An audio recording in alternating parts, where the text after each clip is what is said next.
Alright, what's up guys? Welcome back to another trading video.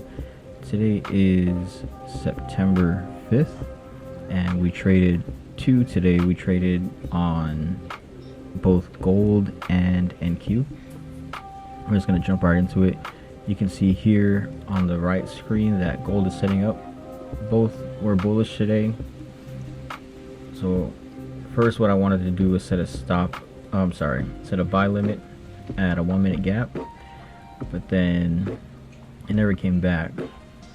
So I'm going to cancel this here real quick, and then I'm going to do my A tier setup, which is where I enter on the signal candle, set my buy stop or buy limit somewhere on the wick of the signal candle. That way if you enter on the close and you end up getting a pullback, you don't get stopped out. So I set the entry price again on that wick, so when the price goes back up to it, if it wants to continue higher, we get tagged in at that point, not in the initial drawdown. It doesn't always work out, but you can see here in this case so far it is doing good. Disclaimer, I did lose a trade during Asia last night that I didn't record. I think I was down like 110, maybe down 110 bucks to start in New York, and so here we are now just getting these trades in.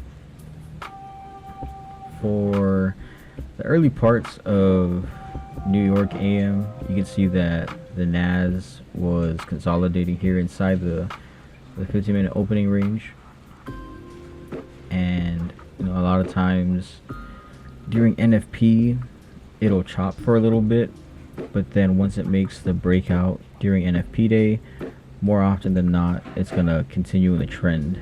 So we're still watching this gold trade and at the same time monitoring the NAS just to see if we get the break. When we get the break, eventually we do. You can see here on this 1 minute chart there was that pretty significant support zone there sitting above that fair value gap, which is also holding the 15-minute low.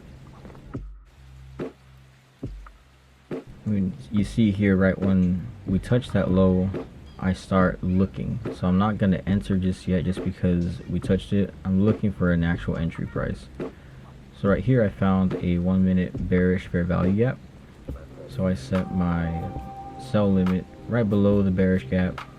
So if it comes up and rejects it, we'll get a really good entry price, get tagged in right here, and then we just let this play out. We'll get into some drawdown, pretty significant drawdown actually. You'll see here in the video, I think we come within like 1 to 2 ticks of our stop loss if I remember correctly, but we let that go, let it do what it needs to do.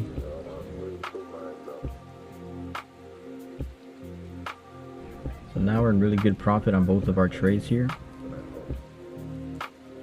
And then I like to switch back and forth between time frames, anywhere from the 1 minute to 5 minute, 15, 30, 1 hour, and 4 hour, just to make sure that we're still going in the right way.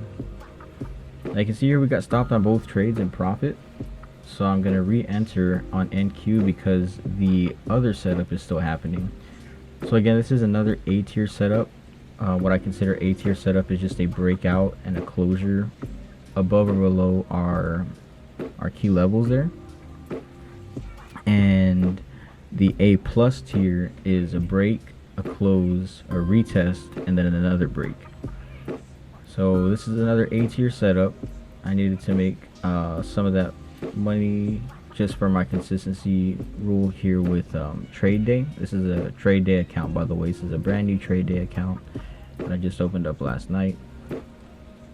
If you guys want to see my funding ticks trade, that's on my TikTok. I posted that this morning, so you can go and check it out on TikTok at Esco Trades. But same thing here. We set our entry price on the wick of the signal candle, and then let the trade play, and we took that one in about 2.5 minutes. That was our total for today, so we made 926, and we're done. No other trades for today. We hit our targets for both accounts, so now we're just enjoying the weekend. So that's going to do it for this week and for today's video. Thanks for checking it out, guys, and I'll see you in the next one.